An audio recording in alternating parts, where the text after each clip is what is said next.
Hello, and welcome to Royale Without Cheese, our bi-weekly podcast in which we discuss both the classic and the unknown of art and popular cinema from the then and now. We are your hosts, me, Leonardo Miranda, Miguel Aido, Hi there. and Tomás Ferreira. Hey. Today we talk about the Marriage of Maria Braun, but before any ados, don't forget to subscribe, leave a comment, or simply give us a like. The Marriage of Maria Braun is a 1978 German drama by Fassbinder. The film stars Anna Schigula as Maria, whose marriage to the soldier Hermann remains unfulfilled due to World War II and his post-war imprisonment. Maria then adapts to the realities of post-war Germany, selling her body and soul, all the while staying true to her love for Hermann. The film was one of the more successful works by Fassbinder and shaped the image of the new German cinema, becoming one of Fassbinder's most profound accomplishments. However, did this femme fatale of post-war Germany also bamboozle Royale Without Cheese? Or was it the opposite? Fellas, cue in. Hey, fellas, let's talk about Maria Braun. Maria. This was the last film, the last collaboration between Fassbinder and Michael Bauhaus, who is the director of photography, if I'm saying his name correctly at all. And then he went on to collaborate with Martin Scorsese, which is interesting. I think he suffered a burnout by doing so much work with him. Fassbinder worked from 69 to 80s, 80s, beginning early 80s, when he died. So and he produced around 30, 40 features. And this is the 23rd feature with Schigula, so that's interesting. An actress who also appears in Poor Things, if you look closely. Mm-hmm. Yeah, I mean, this film, I was kind of bored. So I watched the first hour in English, then I decided to spice things up, and I took... Oh my God, you did. Yeah, I took the English subtitles out, German subtitles in, Mm-hmm. and yeah, big mistake. Yeah. Didn't help at all. Yeah. You got the gist of it. Yeah, I did, but yeah, it's not. It's a very cold film for me. It's a very cold film. I think that's a good adjective, yes. Mm-hmm. I mean, yeah, it's just hard to connect with that character, and and so much of the plot is uninteresting to me. Yeah. I don't know what you guys thought, just generally, but yeah, those were my feelings. Yeah, I felt the same way. But I also, to be fair to the film, I don't think at least what the film is trying to do, I don't think it's to create an emotional or a deep emotional connection with the main character. I think only by the end is that it kind of clicked for me that this is more similar to the way Godard goes about things with narrative than a more conventional type of narrative. So maybe if I'd clicked earlier about that, then maybe I would have enjoyed the film a little more. It's all right. It's not bad, and it's a film I can definitely see myself maybe in a few years if I'm more familiar with Fassbinder, and if I have a different, if I have more knowledge on the context of Germany, late 50s post-war. Maybe I'll enjoy it more as well. But yeah, I just felt a little cold. I felt very much on the outside looking in at a film. Didn't feel pulled in. There was a moment there, like I think when she starts her relationship with the American soldier Bill. I think there was something there that was like, oh, I like this guy, he's cool, but then he dies, and it's like, oh, no, he lost me. So immediately, Yeah, completely.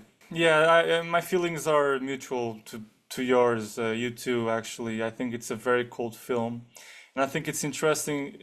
I think the main comment I have for it is like, it is well crafted.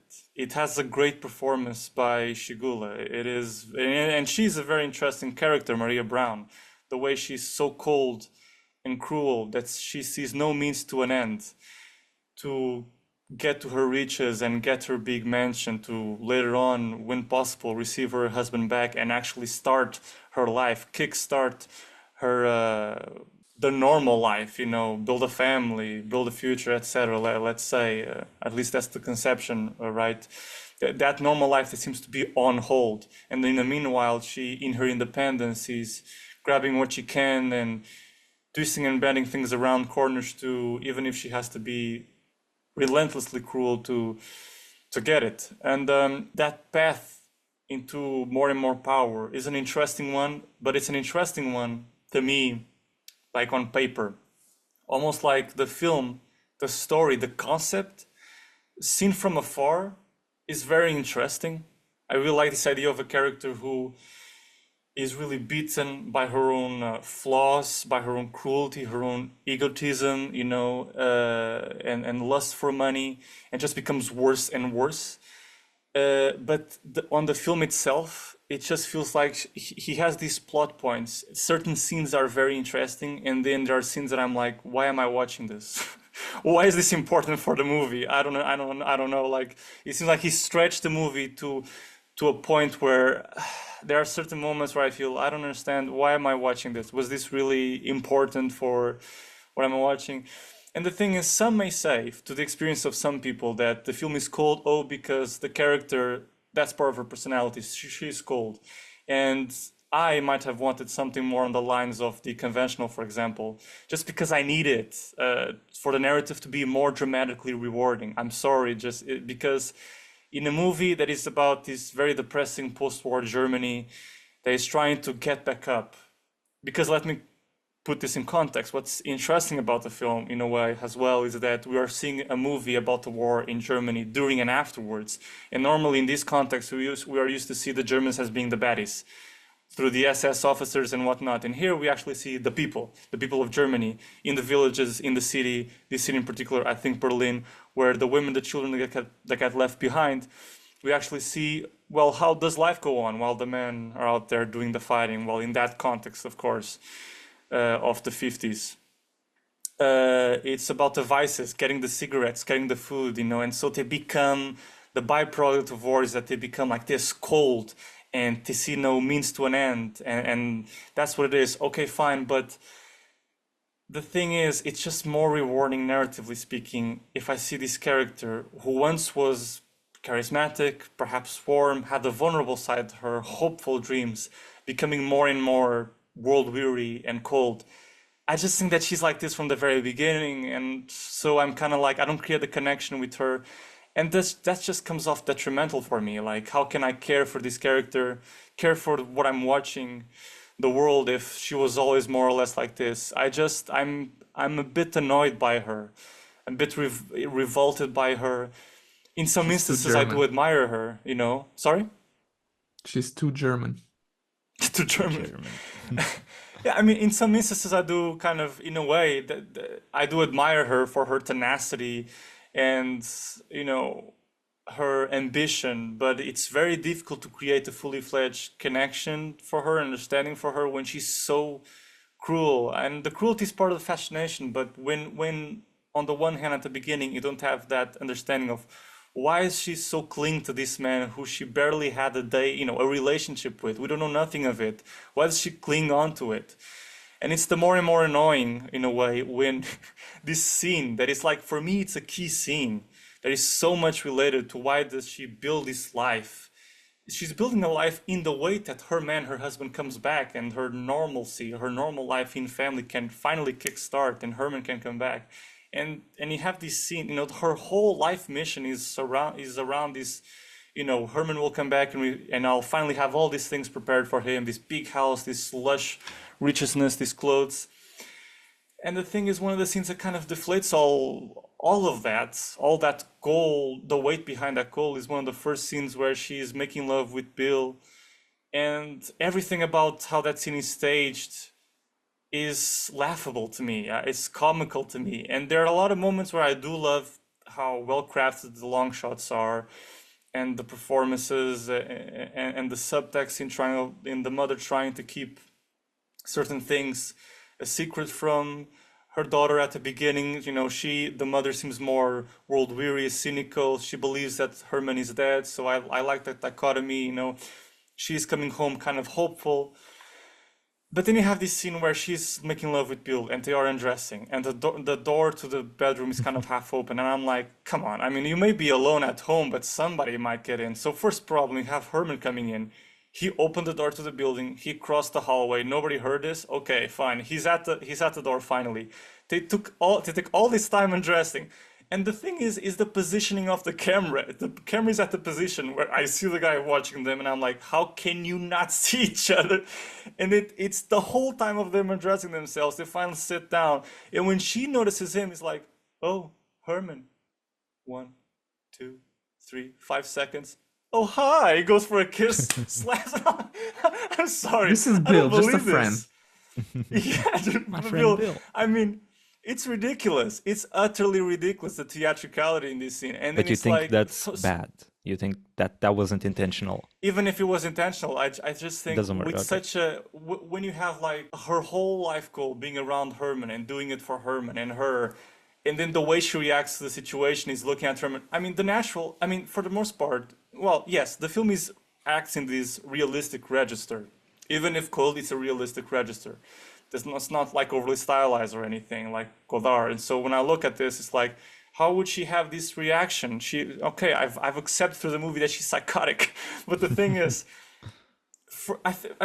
putting myself in her shoes, I mean, the first reaction would be like confused that this person I thought that now is alive, and then secondly that embarrassed that he's seeing me in this situation with essentially a lover, and I don't want this. So confusion is what she should be with, and then finally happy that, oh, he's not dead, he's alive.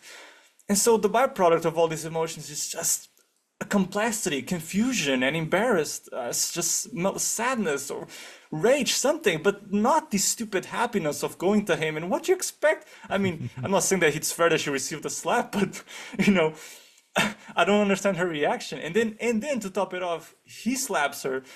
He sees cigarettes, and it's like, jumps like a gorilla, goes to the cigar. Yeah, there's a lot of weird reactions And to I'm other like, people's what the? things. Yeah, and like, what am I? I'm laughing through and through. He's like, and then you cut to them, to Bill and Maria on the floor, and they're like looking at him very theatrically, like it's like nothing abhorrent happened right now. And then he gets up, goes to Bill. I think there's a little skirmish there, and then all of a sudden, to top it off, still the way she decides to kill Bill. Kill Bill. To kill Bill. Whoa. Whoa, wait, it's right here. Metaphysical pun. And then it's like she picks a bottle, and it's the most strange action. The way the performance is taken is like, I don't know what that is, but I was completely in disbelief of the thing. It was like, okay, I'm now gonna kill you, and then he dies, and it's like, eh? But the whole film has this theatricality, and you can tell also by the way they speak. Everything reminds you of a poem, of someone talking while reading poetry. It's And then you figure out like, okay, he's fond of him. She's like in the court. She confesses, I'm fond of Bill, but I love Herman. And Herman acts with disgust, like covering his mouth, like. And I'm like, so what is the nature of your relationship? Do you love her or not? I'm kind of like confused by the whole of this relationship that seems to be the engine to why she does things throughout the whole film. The relationship between her and Herman. If he feels disgust for her, but then goes along with her, and there are visits in the prison, he seems to accept her, and they have this bargain with each other. Okay, you go on, I stay here in prison, but you go on and build this life for us, and one day I will kind of get out. I don't understand it, and that scene to me is just, it deflates all seriousness. It's like she kills him, she kills Bill, and I'm like, I'm sorry, I can't take this character seriously. And it's just, you just have, there's some other scenes that I find interesting, but like the scene on the train when she puts her charm on and just can lure through her, manipulative ways, this industrialist type guy Oswald to her, and and just control him to her needs. And you have that lovely scene where he's kind of in his interpreter in this like business meeting affair, and she's clearly translating the language into another thing. to benefit her needs, so she can kind of become a higher up in the business. But it's like, okay, these are little breadcrumbs in largely what is a movie that I just feel, like you said, Mike, bored. Like, because there are just other scenes where I don't see the purpose of it. There's this board meeting scene where Willie, who is the actor that I said before we just started recording, Willie is the one guy married to the childhood friend of Maria's, who is Betty, and Willie is the guy, the actor who is a Bond henchman in GoldenEye. Completely unnecessary detail now, but I need to very say important. this, just a little piece of trivia. He's a villain in that movie. And in this board meeting scene, I'm like, what is going on? It's like a work context where she's at this board meeting, very well dressed, talking to Sankenberg, the accountant of Oswald, and with whom she has this interesting relationship of warm and cold. He respects her, has kind of an ambitious woman of business, but at the same time he seems to be kind of defied by her. And they're having some kind of conversation about business, but Willie is there. I mean, what is he doing? Like the private and the personal collab, but I don't see quite the purpose. And they seem maybe there's an implication of a love affair between them. I don't know, but it's kind of like, where is this going? What's the need for all this scene? I don't understand. And I'm like, this movie's too long, too fucking long. Like I will be With fine with Willie, 1 hour I'm and a very half. confused now. With Willie. Willie, exactly. Exactly, no, more exactly. confused. Who's that guy? He just kind of introduced these characters without the names. I needed to do some research. But Willie is the husband of that childhood friend of hers, who is Betty. He's the soldier that comes back in the first act of the movie. And Sirs has like this hurt, plot point where, oh, you have your husband back, but I don't have mine. That's what happens. Isn't it the guy who beginning. announces that Herman is dead? Yeah, he's the one who says technically. Yes, he does say that. That he Now knows that I that he remember. does something like that. But isn't he also like the leader of some union or something like that? That's why they're all together. And they Perhaps even that comment. completely They flew passed you over by. me. Because one of the guys even tells her like, "Oh, so you're hanging out with the enemy because they're, there's the corporation and the union." And she's like, "Oh, I navigate both sides. I'm with the workers and with the capitalists." Right. That's what she says. Right. Yes. So much information given in such an elusive way. Characters may be having one dialogue, but then they slip into another detail and then another sub detail that I'm like, okay, but then past another scene and I forgot that thing. Like I'm not thinking about it anymore. Yeah. So maybe I registered and then I forgot later on. So it's I don't know. It's very overwhelming, and I'm not connecting with the character whatsoever. It's like this ambivalent thing where at times I do find some scenes interesting, the way he stages them and how the character is on the whole. But looking into detail in the film, I just think there's so much into it that I find that I could deal without scenes that just more narrative economy, understanding this relationship a little bit more between her and Herman. Why does she cling so much to him? And I don't really understand the intention behind the whole theatricality with the husband coming back. I get it, but I also think it's on purpose, like the connection between them not being very strong, because it's like it's just what they're supposed to be. It's like, oh, he's my wife, he's my husband, because on the she's one my hand, wife. on the one hand, I can understand the coldness and why some viewers would connect to this idea that the film is meant to be super cold, and like her, you, the viewer, have gone through very little time with this husband of yours, so you're not really connected with, perhaps you're not really connected with him as a person, but with him as the idea of what the life will be. You never got to meet him entirely because we don't know the nature of their relationship. Maybe it was an arrangement that was, a pre-arranged marriage where she doesn't really know the person. It was like a marriage through benefit. He was a highly ranked SS officer, and then her mother wanted to be so, and that's it. So she formed an idea of him. What is love between these people? We don't know. And sometimes you have to accept. But still, like I said, like dramatically speaking, it's very difficult to be rewarding. It's very difficult to go through 2 hours of this and like this sense of transformation of her from warm to cold. I don't feel it. I just think it's rough. But go ahead, Mike.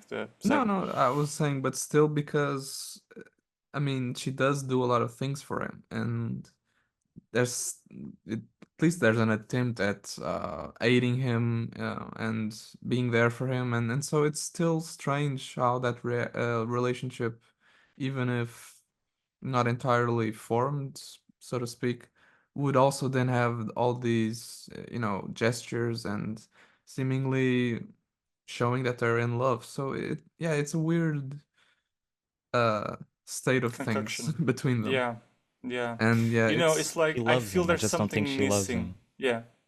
I don't You think don't she think she loves loves him. him? Yeah, I don't think that's like. I don't. At least that's not what I read it as. I felt Uh-huh. it wasn't love. It's like, as you were saying, she was gonna marry yeah, him. she's I not mean, the capable first of scene love. immediately, yeah, even that. But even the first scene is like pretty. I think it's kind of funny, like how they're getting married. And it's getting bombed at the same time, and they're running after the papers to sign Yeah. it while they're getting bombed. I think the film is speaking to that mentality of like that you see in a lot of fascist societies, which is you should marry, have a normal life, marry to a top guy like an SS Uh-huh. officer, and get a house and have kids, and ignore everything else, which is the like the context in which you exist, which is horrible. And I feel like her going back to him once he returns is sort of an attempt at getting back at that idea Yeah. of normalcy, of having a husband and a house, and living life as the Führer wanted you to live it, you know. Yeah. And so I read it more from that perspective, and also again then comes the part of the allegory, which is what makes the film strong, but at the same time, it's what makes it difficult to connect to it. Which is her representing the way Germany got back on track after World War II. At least I think that's what Fassbinder is sort of trying to say. It's more trying to forget the past and hide while continuing to do things that are, very questionable and having similar aims of economic growth. You keep doing it, you just do it in more acceptable terms. And I feel like that's more or less what she represents, Yeah. is No, like no, that for sure. I can mentality. totally understand that. And like we were Yeah. just discussing, some people may read it as she's in love, some people may read it just as we were saying. She has this idea of what the marriage will be, and so she pins that down, has a goal, and I can see that. I think the film should, I mean, to me, the film should be concerned either way, whatever the motivation is, should be concerned and give a little tweak, just give us a little turn of the screw to see that glimmer of light, so we could understand a little bit more of her psyche on that path. Like maybe we would watch a scene, something of her mother saying, maybe previously to the initial opening scene of her marrying the guy, or maybe not even. I don't think it even needs to be a scene previous to that. It could be afterwards. A little conversation in the first act, like a little conversation between their mother and her, or between the mother and the grandfather, on how the mother reflects that, well, I shouldn't have never gotten her into that prearranged marriage, or say something of the kind, or not prearranged marriage, but a marriage with that SSS officer, or just something that indicated us that this was something, a goal in her head, that was part of that culture, part of that dynamic of society. Just something that gave us a channel into her intimacy, just something that gave us something to cling on to why she does what she does, and that would be enough. And the film could be still have this nature of being cold, and would help me a little bit. But it's very difficult to Yeah. And go about it this way. as Lau reminded, I mean, film starts with the marriage while there's this bombing going on, and even that suggests this urgency where you kind of associate it with romantic love and this powerful love that goes beyond the war, and they need to match and they need to get married right then and there, and so even that suggests that there's love and that there's something very powerful. And for me, at least, it kind of goes That's into the opposite interesting. direction Yeah, that's afterwards because interesting, but I didn't read it that way, because to me it was more of a joke. It almost reminded me of a Roy Anderson like sketch, Yeah. a vignette, because of how ridiculous the situation is. Like they're getting Yeah. bombed, Yeah. but I they're think. so focused on signing the paper, signing the paper. But that's interesting. The idea that could be like the romantic. It's like the Pompeii. You're dying and you're yeah. with your love and getting burned down. It's like that type of thing. I get that. Mhm.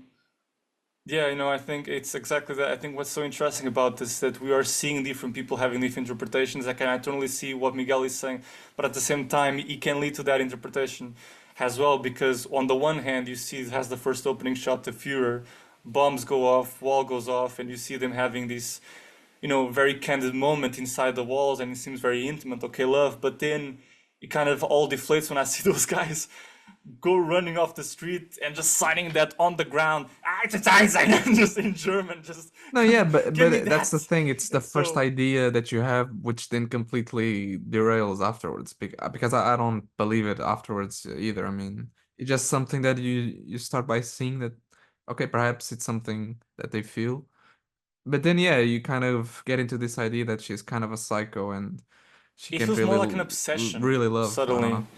The way they Yes, throw themselves down it's to the ground to do it in the midst of the bombs, and then well, the whole behavior afterwards, like you say, throughout the film, just is indicative more of obsession than actual love.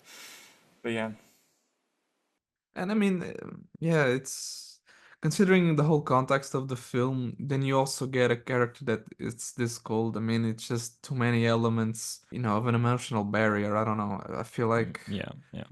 everything is kind of going in the same pit of cynicism, and Hmm. it's very hard to connect with anything, even plot wise. I mean, it's not just the character that is cold, it's also the plot. As I was saying in the beginning, it's all. I mean, if it at the very least was a bit more interesting, but no, I mean, you yeah, could have a cold character and still be interesting, but it kind of bores you. And a lot of things has to do with this sort of matter of fact way of everything happening, and the bureaucracies of a lot of things going on with her new job. It's almost like this cliche of being German and the German way of things, but it's true, and it doesn't really help, I think, for They even viewers have who. like a picnic in a forest or something. I immediately thought of what you said about in a fire, how Germans just love like folklore and like there's always something in the hmm forest, something like Yeah, stuff like that. It's why that's why I kind of liked Bill because it felt like the film was finally trying to hint at something yeah, Bill was. like a heart, like something yeah. there emotional. And then again, she hits him with the bottle and like boom. It's like I gotta keep watching this. But yeah, I mean, again, it's what I was saying. I think the film is better than what I think it is, but it just I don't I don't know. I feel It's clearly a matter of taste. We're speaking yeah, in subjective exactly, terms of exactly. our reaction, or even objectively. Because I think we can recognize things that are interesting in the film, and it's divisive to me that way. Because on a big scale, I can see the conception, I can see the path of this character. The performance itself is great. I really like his long shots, but like Mike is saying, the narrative, just the plotting. I mean, those turns of the screw at certain key moments would really benefit our connection with the character. Because narratively, it's that thing, like the conflict between the intentions of what the ideas, like something more Godard, more new wave, and then a more conventional story. And there's a thing here in this film, which is I want to see her like her path to losing her soul, something like that, like how she gets lost in like in cruelty Yeah, and stuff like that. But there, it's not what's happening because the film is like from the get go, she doesn't really she's have a always more or soul or a less like heart. that. Yeah. Yeah, and I get that that's the intention like of the film in terms of its ideas because again because of Germany, like if she's a representative of Germany, you can't go from World War II Germany and say how it had a hmm heart back then and then it lost its heart. No, not really. Obviously not, but I think that that's the conflict that I feel, which is the ideas of the director and then a more well told story sometimes can conflict, and I feel like it would be more interesting for me to see a more normal narrative of a woman who was like beaten down, post-war, like lost everything, Yeah. and maybe she had a good heart and then to try to get back up and make more money and get a house and stuff like that, she loses herself and loses her sense of sympathy for others. Again, that's not really what Fassbinder was thinking of doing, And and nor the I opposite respect that. But happens. She doesn't start being cold and then kind of gains a heart as the yeah, film yeah, progresses. You don't really feel much of an improvement of hmm exactly. her character. I mean, it's and that's part of the reasons why the film ends up being kind of boring, because you don't cling to the character and feel Hmm. that she's changing. She just you know, just going through her life, being who she is. Yeah. Yeah. I And mean, the for thing a is, film, it's it's just not very potent, I think. Yeah. yeah. And the thing is, even if it wasn't, let's say, this amalgamation between new wave cinema and the more traditional cinema, a balance between the two. Let's say if, the thing is, um, even if the film had this kind of new wave inclination of making everything very bare bones and having just the elements of the character has cold and having this objective, but not really dive deep into the motivation. Even if we start as this symbolic character of Germany as in World War II and then passing to Germany post-war, who is always more or less and increasingly cold, even then, okay, even without this idea of going from warm to cold, okay, just always cold and increasingly so, even then I think we would need, it's such a specific context, war, human frailty, cruelty. I mean, you just need a little turn of the screw narratively at one point to just to indicate this. Why is this her goal? Why does she want to build this life to be with this person that she's never been with? My idea, my proposal of it, as I've said before or suggested, is that we needed a scene where we would be suggested in a nuanced way that in Germany back then, or just 50s back then in general, you had this idea of composing, your family life, and this was, pressed down on her, and it was an idea, this image, this idyllic image that she had in her head, and we just need to be fed into that image as well, and I just don't think that's there, and so it's very difficult to really, because that's all I ask. Just a little turn of the screw, and then I would, that would help me buy the rest of the path. Because, a path that is difficult. It is very difficult for you to cling on a person who is always cold, from the very beginning. And being emotional doesn't mean to me to be obvious, doesn't mean to be sappy, doesn't mean to be sentimental. You can't, I do advocate for the difference between cinema that is interesting is not sentimental, it's emotive, and you can be so by using subtext and being provocative and suggestive. And you can live in between these areas of a more mainstream cinema or a more kind of minimalist or whatever, cinema that does not compromise itself so much with these solid rules. But yeah, that's what it is. It's a film that we got. Yeah. I mean, yeah. There's lots of films that are unconventional. But for example, that I love and I connect to emotionally, even if they don't follow conventional narrative rules. Oh, definitely. For example, like Happy Has Lazaro, I really like, and it's not really a conventional film in its narrative at all. We've seen it, actually. I remember now, you've seen it as well. I really enjoy it, and I feel emotional by the end, because it's a feeling that is more not connected to a person per se, but to an image of humanity becoming lost. Actually, it's a film about kind of humanity becoming lost to its own sins or its wrongdoings in a way. Becoming cold with, kind of an increasingly kind of industrialized capitalist world, or the bad side of capitalism, I think. And so, yeah, or for example, I'm looking at this film and I become worried myself, am I kind of disenfranchised with author cinema? But I'm not, when clearly on the other side, I like authors like Bergman or Tarkovsky or Kieslowski, and I don't those think you have films to jolt concern me. yourself like that. I mean, it's No, just I know, but I just matter put of myself taste. into question, because sometimes you're watching a film and you just ask yourself, what's wrong with me? Am I not in the mood? Because when they say that this film is like this big experience or whatever, you kind of go into it already with a certain bias, and you're kind of searching in the film for, okay, what are the things that are gonna make me go wow?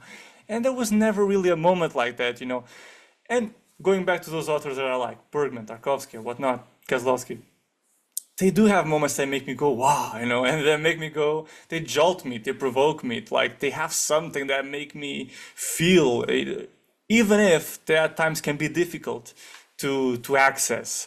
You live those movies, and the images, the feelings just stay with you. This movie, and I had other crossings with Fassbinder, kind of, there were years and years ago when I watched these movies, like I saw The World on a Wire, and Ali Fears the Soul. I like Ali Fears the Soul a bit more. I think it's the more kind of maybe classical of his. But even then, I always felt him pretty cold, pretty distant overall, and I never quite clicked. I never felt like he was never a filmmaker. I feel bad that I have now returned to him because it's it's one of those very talked about. But then it's difficult for me to come back to him because yet again there's this third film that I'm watching and Yet I wasn't again, I'm really bored. yet again bored yet again Yannis. Yet again, I didn't connect. And the other day, I was just starting to watch The Bitter Tears of Peter von Kaff. I was watching the beginning, but I postponed it because I was watching at night, and that's the worst time for me to watch at night when I'm not And kind why of do you invested. keep watching them at night? I don't know. I don't know. I'm dumb. I defy myself to watch, these really demanding films at night when I know it's not my best time. It's in the morning. Petra And because I want to von challenge Kant. myself, I just want to watch a Kant? new film and be provoked. Like Emmanuel. I push myself to it. And I was watching and I was like, oh my God. I was like, I cannot take this anymore. Like I was watching the film and I'm like, what's the subtext here? Like I'm seeing the subtext, but at the same time, like the subtext is not that interesting though. It's not that interesting though. And he keeps at it and I'm like, dude, it's not that interesting.